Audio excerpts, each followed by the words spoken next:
기독교는 부활의 종교입니다. 부활이 없으면 기독교도 없습니다. 여기서 말하는 부활은 죽은 자가 살아나는 것입니다. 그리고 그냥 잠깐 살아났다가 다시 죽어버리는 그런 종류의 부활이 아니라 이제는 살아났으면 더 이상 죽지 않는 생명을 가진 상태로 살아나는 부활입니다.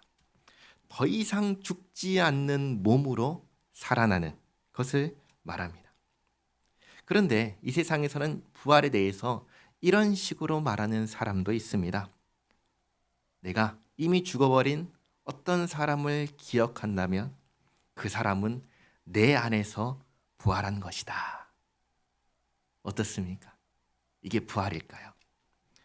문학적으로는 그렇게 말할 수 있습니다. 그래, 옛날에 죽었던 어떤 사람이 내 안에서 여전히 내 기억 속에서 내 생각하고 말하고 행동하는 모든 영역 속에서 그 사람을 내가 생각하고 살아간다면 그 사람은 죽었지만 내 안에서는 살아있어. 내 안에서는 부활한 거야. 이게 부활일까요? 그렇지 않습니다. 그것은 기독교가 말하는 부활이 아닙니다. 기독교가 말하는 부활은 더 이상 만나지 못하게 된 줄 알았던 사람들을 다시 만나게 되는 것입니다. 다시 만날 뿐만 아니라 영원토록 함께 살게 되는 것입니다. 그것이 우리가 말하는 부활입니다. 그러나 이러한 부활 믿을 수가 있나요?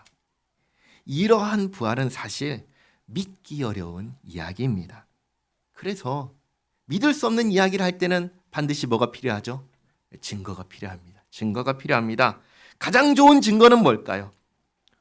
부활한 그 당사자를 만나는 것일 겁니다.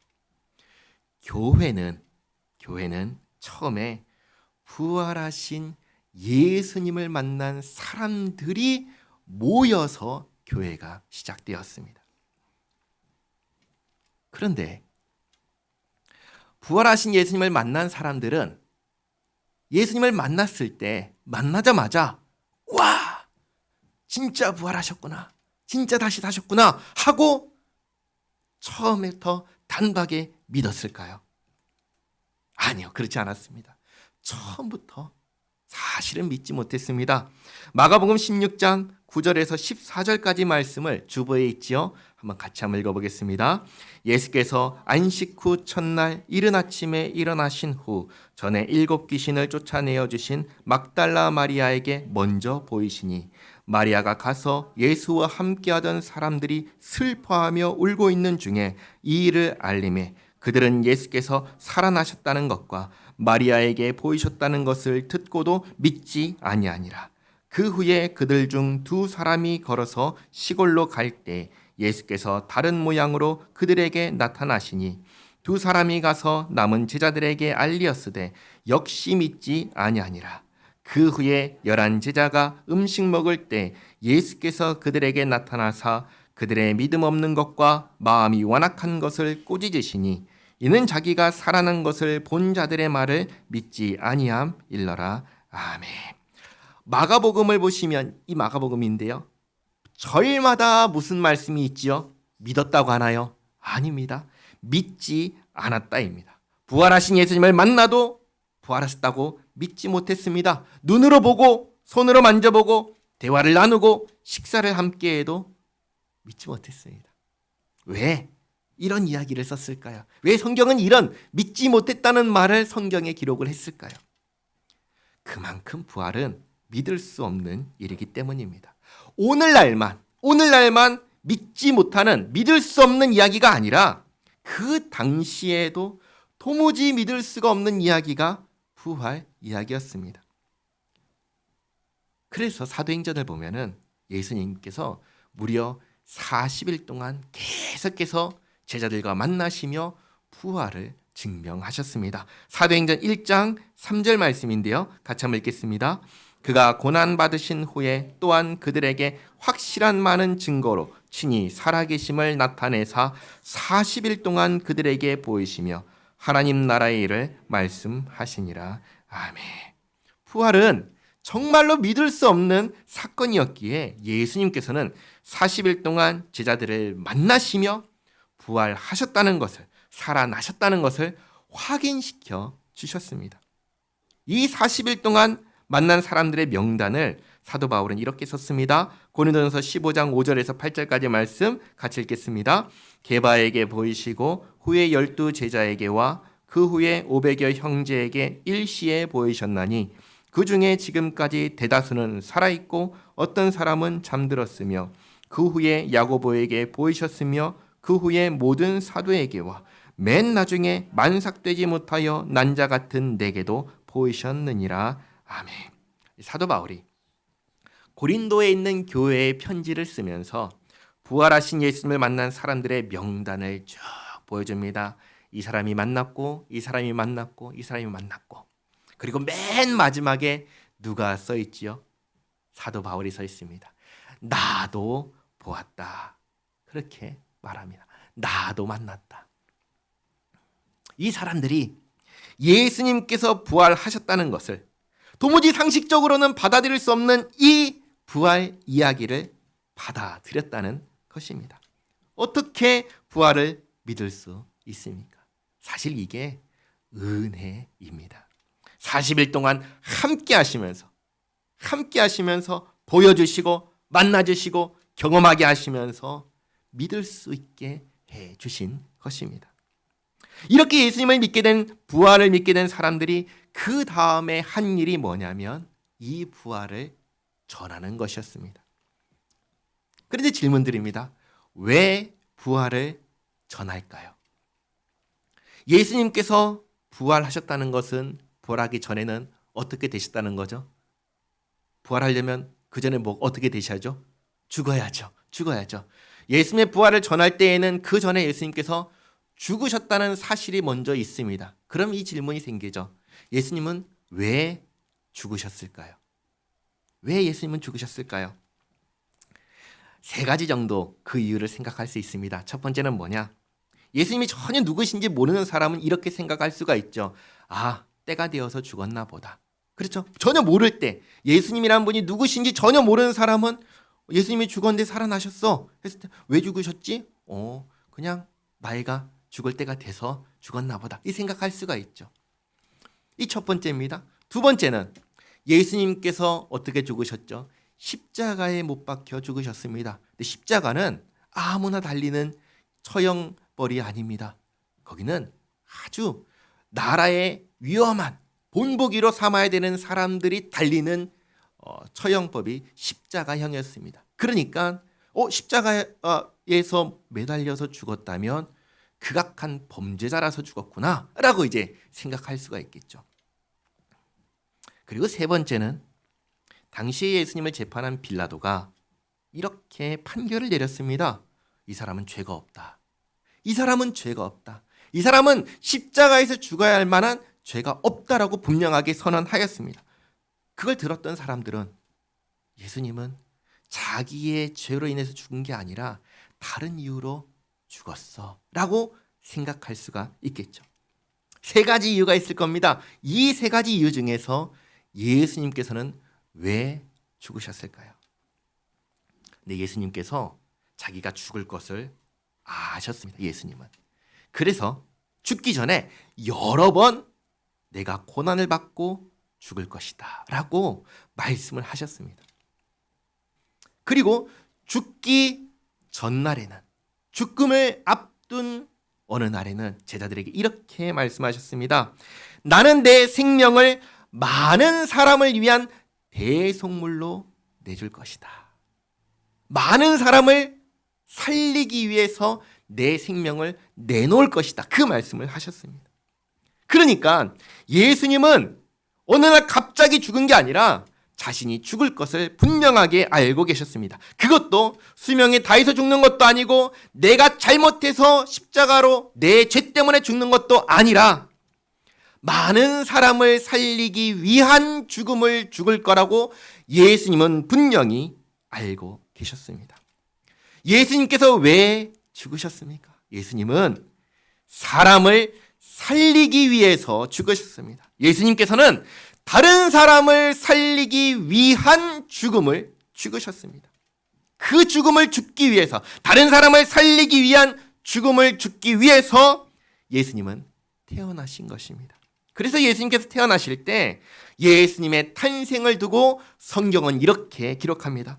마태복음 1장 21절 말씀 같이 한번 읽겠습니다. 아들을 낳으리니 이름을 예수라 하라. 이는 그가 자기 백성을 그들의 죄에서 구원할 자이심이라 하니라. 아멘. 예수님께서는 자기의 백성을, 내 백성을 죄에서 구원하기 위해서 태어나신 분이십니다. 자, 그러면 또 한 가지 질문하겠습니다. 내 백성을 죄에서 구원하려면, 죄에서 자유롭게 하려면 어떻게 해야 할까요? 어떤 사람들은 이렇게 말합니다. 하나님은 전지전능하시니까 그냥 이 사람 너 죄 없어 사면이라고 하시면 되는 거 아닌가요? 그렇게 말을 합니다. 어떻습니까? 하나님은 전지전능하시니까 죄인에게 너 죄 없어, 너 이제부터 죄 없어, 내가 죄 없다 할 거야, 넌 사면했어, 이렇게 하면 될까요? 하나님은 이렇게 하실 수 있으실까요?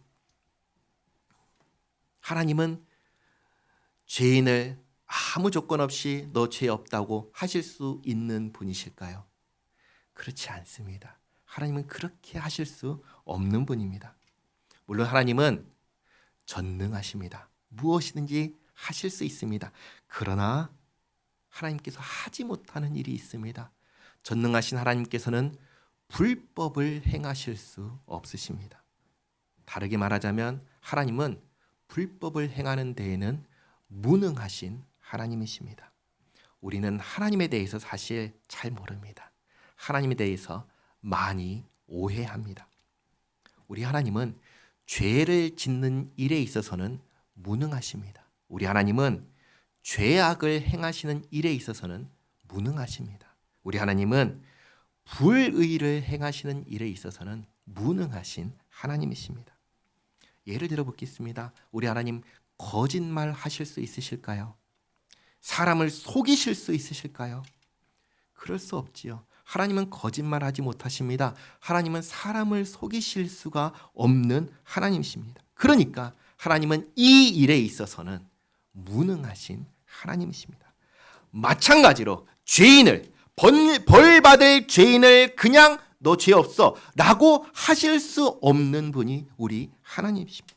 그건 불의한 일이기 때문입니다. 모든 사람들이 다 죄인인데 죄를 받지 않고도 용서하면 그 사람 보고 뭐라고 하죠? 저 잘못됐어라고 하죠. 손가락질합니다. 다 압니다. 이것이 옳지 않다는 것을. 하나님은 옳으신 하나님이십니까? 옳지 않으신 하나님이십니까? 하나님은 옳으신 하나님이십니다. 그렇기에 옳지 않은 일에 있어서는 하나님은 무능하신 하나님이십니다. 세상 사람들이 생각하는 식으로 조건 없이 너 죄 없어 사면 그렇게 하실 수 없는 분이십니다. 그러면 어떻게 해야 될까요? 어떻게 될까요? 이 죄의 문제가 해결되어야 비로소 용서하실 수 있는 것입니다. 예를 들겠습니다. 제가 어느 날 음식점을 갔습니다. 예입니다. 짜장면을 좋아해서 짜장면을 주문했습니다. 그런데 짬뽕이 나옵니다. 제가 뭘 주문했죠? 짜장면 주문했잖아요. 짬뽕이 나왔습니다. 제대로 나왔나요? 잘못 나왔죠. 근데 이 짬뽕도 잘 놓지 않고 놓다가 주인이, 제가 한 게 아니라 주인이 엎었습니다. 저한테. 옷이 다 젖었어요. 주인이 뭐라고 하냐면 죄송합니다 해요. 그리고 그냥 가버립니다. 그럼 제가 이 상황에서 용서를 할 수 있을까요? 용서를 하면 그건 뭔가요? 어리석은 거죠. 어리석은 겁니다. 용서하기 위해서는 두 가지가 선행되어야 됩니다. 뭐죠? 첫 번째는 내가 주문한 음식이 나와야죠. 나는 짜장면을 시켰는데 엉뚱한 걸 갖고 왔으니 이거 잘못 갖고 왔어. 똑바로 갖고 오시오 해야죠. 두 번째로 내 옷이 다 젖었잖아요. 이 문제를 어떻게든 해결해 줘야 되잖아요. 세탁비를 준다든지 아니면 뭔가를 보상한다든지 해야지 비로소 그 사과를 내가 받아들일 수 있지. 아무것도 하지 않고 죄송합니다 하고 가면은 용서할 수가 없는 것입니다. 마찬가지입니다.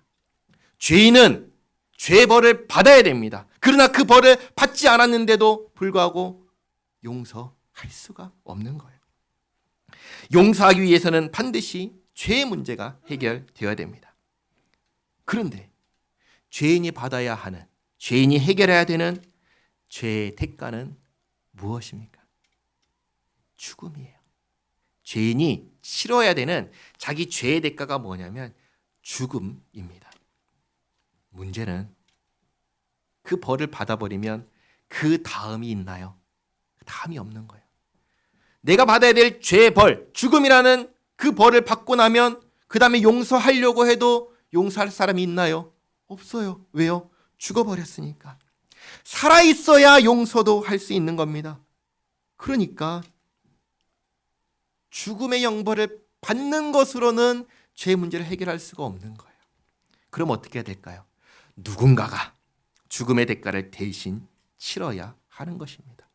예수님께서는 바로 이 일을 하기 위해서 오셨습니다. 예수님께서 이 부분을 아주 분명하게 말씀하셨습니다. 내가 많은 사람의 생명을 살리기 위해서 내 생명을 내놓기 위해서 왔다. 그래서 만약에 예수님께서 죄인을 구하기 위해서 오셨기 때문에 나는 죄가 없어요, 나는 벌 받을 일이 없어요 라고 생각하는 사람에게는 예수님이 필요할까요? 필요하지 않을까요? 예수님이 필요하지 않아요. 이 부분을 예수님께서 아주 분명하게 말씀하셨습니다. 마가복음 2장 17절 말씀 같이 한번 읽겠습니다. 예수께서 들으시고 그들에게 이르시되 건강한 자에게는 의사가 쓸데없고 병든 자에게라야 쓸데있느니라. 나는 의인을 부르러 온 것이 아니요 죄인을 부르러 왔노라 하시니라. 아멘. 예수님께서는 의인을 위해서 오지 않으셨습니다. 죄인을 위해서 오셨습니다. 죄인이 받아야 할 형벌을 대신 받기 위해서 오셨습니다. 그래서 하나님께서 죄인을 용서하실 수 있도록 하기 위해서 오셨습니다. 그래서 자기 생명을 대속물이라고 하신 것입니다. 예수님께서 제자들에게 나 죽는다 말씀하신 대로 십자가에 달리셨습니다. 그리고 죽으셨습니다. 예수님을 재판한 빌라도가 그는 죄가 없다라고 하였습니다. 그럼에도 불구하고 십자가형을 선고하였습니다. 예수님께서는 십자가에서 죽으셨습니다. 이 죽음은 자기 죄 때문에 죽는 죽음이 아니었습니다. 이 죽음은 죄인을 하나님께로부터 용서받게 하기 위해서 죽는 죽음이었습니다. 그리고 부활하신 것입니다. 그러면 이 부활은 뭘까요? 이 부활은 예수님의 죽음이 죄인을 위한 죽음이었고 이 죽음을 하나님께서 받으셨다는 증거입니다. 제가 자주 말씀드리죠. 그 당시에 십자가에서 죽은 사람이 예수님 한 분뿐인가요? 아닌가요? 아닙니다. 수없이 많은 사람들이 십자가에서 못 박혀 죽었습니다. 당장에 예수님께서 십자가에 달리셨을 때 좌우편의 강도가 달렸습니다. 뿐만 아니라 그 당시 로마가 유대 땅을 지배하고 있을 때 로마에게 반역하려고 하는 모든 사람들 십자가에 달려 죽였습니다. 본보기로 죽였습니다. 그렇게 수많은 사람들이 십자가에 달려 죽었습니다. 그들과 예수님이 다르다는 것 우리는 어떻게 알 수 있습니까? 딱 한 가지죠. 부활하신 것으로 알 수 있는 것입니다. 그러나 처음에 말씀드렸다시피 부활은 믿을 수 없는 사건입니다. 예수님을 만난 제자들도 믿지 못했습니다. 그래서 40일을 함께 하시며 부활했음을 받아들일 수 있게 해 주셨습니다. 부활을 받아들이자 비로소 예수님께서 떠나시며 이 부활로 증명된 복음을 이 세상에 전하라고 하셨습니다. 부활의 복음을 전하라고 하셨습니다. 그러면 이제 또 다른 질문을 드립니다. 부활의 복음을 전하라 하셨는데 복음은 무엇일까요? 복음은 무엇일까요? 복음은 기쁜 소식입니다. 무엇이 기쁜 소식이죠? 누구에게 기쁜 소식이죠? 먼저 누구에게? 의인인가요? 아니죠. 죄인에게 기쁜 소식입니다. 죄인에게 왜 기쁜 소식일까요? 하나님께서 죄인에게 죄를 용서받는 길을 열어주셨다는 소식이기 때문입니다. 하나님께서 아들 예수님을 보내주셔서 죄인이 받아야 할 형벌을 대신 받게 하셔서 죄를 용서받게 하시고 영생을 얻게 하셨다는 소식이기 때문에 기쁜 소식, 복음이라고 하는 것입니다. 이 소식을 누가 전할 수 있을까요? 맨 처음에는 부활을 경험한 사람이어야 합니다. 정말 믿을 수 없는 사건이고 믿을 수 없는 소식이기니까 예수님께서 부활하신 것을 직접 본 사람들이 사도, 보냄을 받은 자가 되어서 부활의 복음을 전했습니다. 사도행전 1장 22절 말씀 같이 한번 읽겠습니다. 항상 우리와 함께 다니던 사람 중에 하나를 세워 우리와 더불어 예수께서 부활하심을 증언할 사람이 되게 하여야 하리라 하거늘. 아멘. 뿐만 아니라 예수님께서 떠나시기 전 제자들에게 이것도 말씀하셨습니다. 내가 가면 아버지께로부터 성령을 받아서 보내겠다. 이 일이 이루어지기 전까지는 기다려라 말씀하셨습니다. 사도행전 1장 4절과 5절 말씀 같이 읽겠습니다. 사도와 함께 모이사 그들에게 분부하여 이르시되 예루살렘을 떠나지 말고 내게서 들은 바 아버지께서 약속하신 것을 기다리라. 요한은 물로 세례를 베풀었으나 너희는 몇 날이 못되어 성령으로 세례를 받으리라 하셨느니라. 아멘. 그래서 부활을 목격한 제자들은 약속하신 성령을 받을 때까지 기다리다가 부활의 복음을 받아들인 사람들이 모여서 성령을 받고 난 후에 부활의 복음을 전하기 시작했습니다. 그리고 이 부활의 복음을 받아들인 사람들이 모여서 부활하신 예수님과 죄인을 구원하기 위해서 이 모든 일을 이루신 하나님과 예수님께서 하신 이 일을 죄인에게, 우리에게 적용하여 주시는 성령 하나님을 함께 예배하기 시작했습니다. 교회는 그러니까 부활하신 예수님을 믿는 사람들의 모임이고 그리고 삼위일체 하나님을 예배하는 모임인 것입니다. 오늘 말씀을 보겠습니다. 오늘 말씀은 그러나 교회 안에 부활을 믿지 못하는 사람들이 있기에 그 사람들에게 전하는 말씀 가운데 하나입니다. 잘 보시기 바랍니다. 고린도서 15장 29절 말씀. 만일 죽은 자들이 도무지 살아나지 못하면 죽은 자들을 위하여 세례받는 자들이 무엇을 하겠느냐? 어찌하여 그들을 위하여 세례를 받느냐? 세례는 뭔가요? 세례는 예수님을 믿음으로 죄 씻음을 받고 예수님께 속한 사람이 되었다는 것을 눈으로 볼 수 있게 나타내는 예식입니다. 예수님을 나를 구원하신 주인으로 모시는 사람은 예수님께서 말씀하신 대로 이 세례를 행합니다.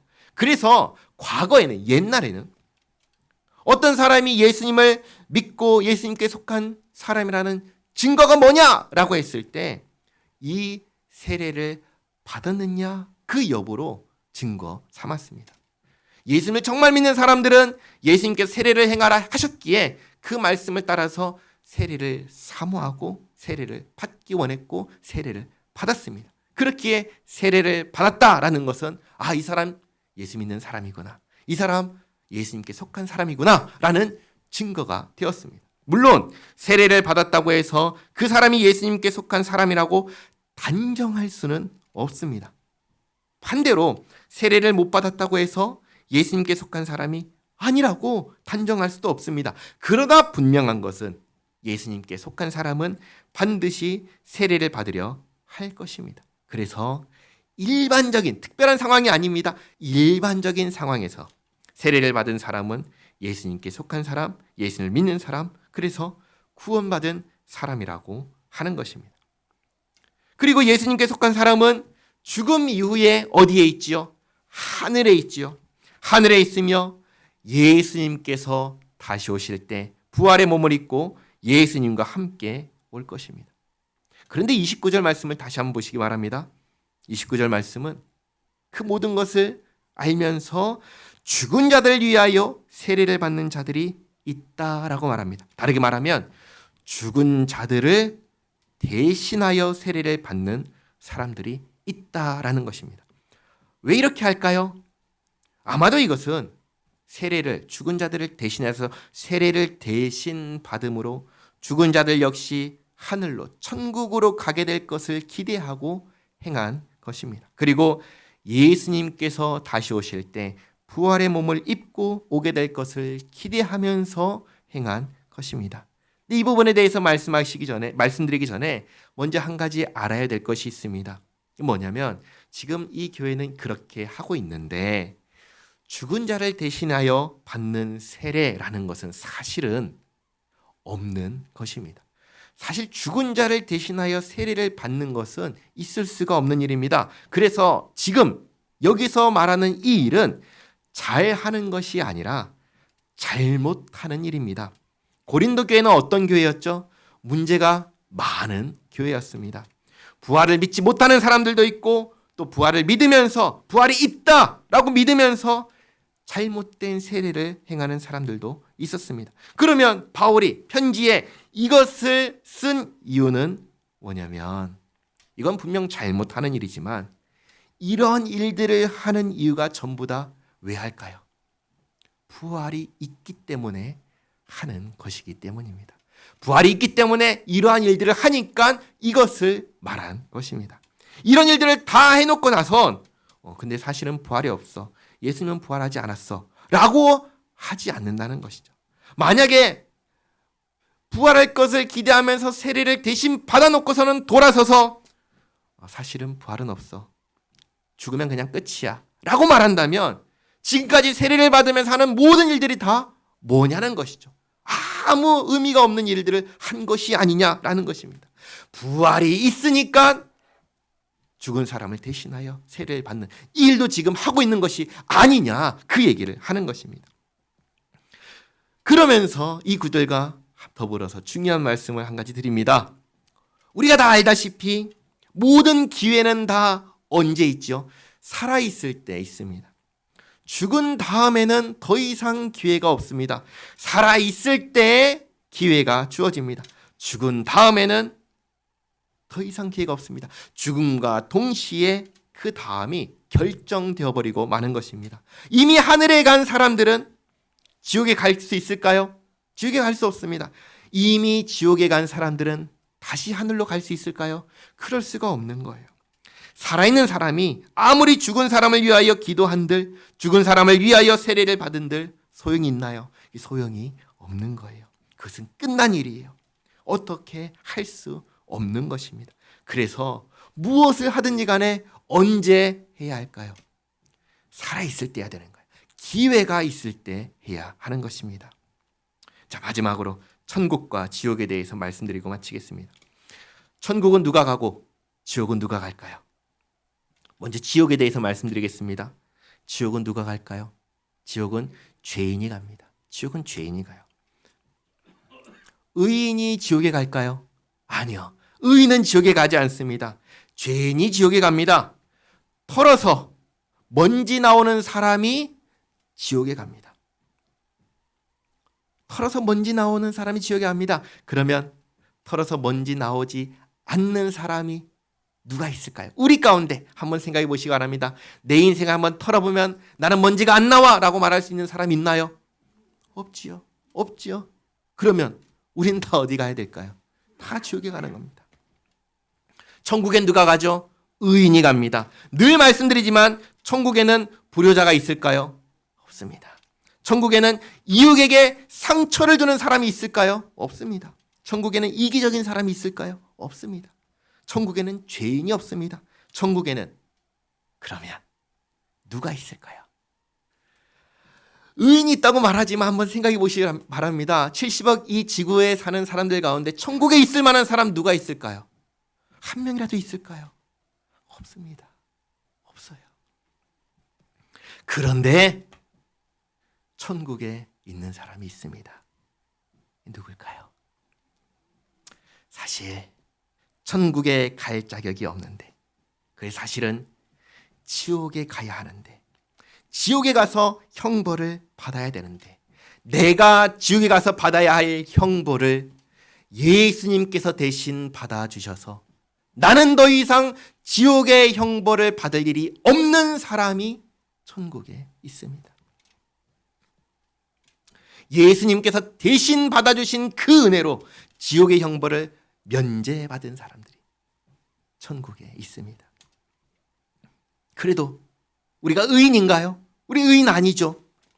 의인이 아니니까 천국에 갈 자격은 여전히 없는데 하나님께 죽기까지 순종하심으로 받으신 그 의로움을 우리에게 주셔서, 우리에게 입혀주셔서 하나님 앞에서 의롭다 여김을 받게 해주셔서 하나님 앞에서 의롭다 여김을 받게 된 사람들이 천국에 있습니다. 그 사람 한 사람 한 사람을 뜯어보면 자격이 없는데 예수님께서 그 모든 자격을 주셨습니다. 거기 있는 사람들 누굽니까? 예수 믿는 사람들입니다. 예수님을 나를 구원하신 주님으로 모시고 사는 사람들, 그 사람들이 천국에 있습니다. 예수 믿는 사람들이 천국에 있습니다. 이 모든 것을 무엇이 증명합니까? 예수님의 부활이 증명합니다. 예수님께서 부활하셨습니다. 우리는 그 부활을 믿는 사람들입니다. 우리는 부활하신 예수님을 나의 구주로 모시고 사는 사람들입니다. 기도하겠습니다. 좋으신 하나님, 오늘 부활주의를 맞이하여 부활의 의미를 다시 생각하는 시간을 가졌습니다. 죄로 인하여 받아야 할 지옥의 형벌을 내 힘과 능력으로는 도무지 해결할 수 없는 우리를 위하여 대신 지옥의 형벌을 받으심으로 우리에게는 더 이상 벌 받을 것이 없게 하시고, 그러나 여전히 의롭지 않은 우리에게 순종으로 이루신 의를 입혀주시어 의롭다 여김을 받게 해주셨습니다. 나 스스로는 도무지 갈 수 없는 천국에서 살게 해주셨습니다. 우리가 이것을 믿을 수 있는 이유는 오직 한 가지, 예수님께서 부활하셨기 때문입니다. 모든 사람에게 믿을 수 있는 부활이라는 증거를 주심에 감사합니다. 부활이 있기에 교회가 있고, 오늘 이렇게 예수님의 부활하심을 기뻐하고 경배하며 모인 저희들이 있습니다. 우리 모두가 주께서 베푸신 사랑과 은혜를 기억하며 입혀주신 의로움에 합당한 생활을 하게 하옵소서. 이 땅에 살면서 하나님께 속한 사람으로 하나님을 사랑하고 이웃을 사랑하며 선을 행하며 나를 구원하신, 내게 생명을 주신 하나님을 영화롭게 하며 살게 하옵소서. 예수님의 이름으로 기도하옵나이다. 아멘.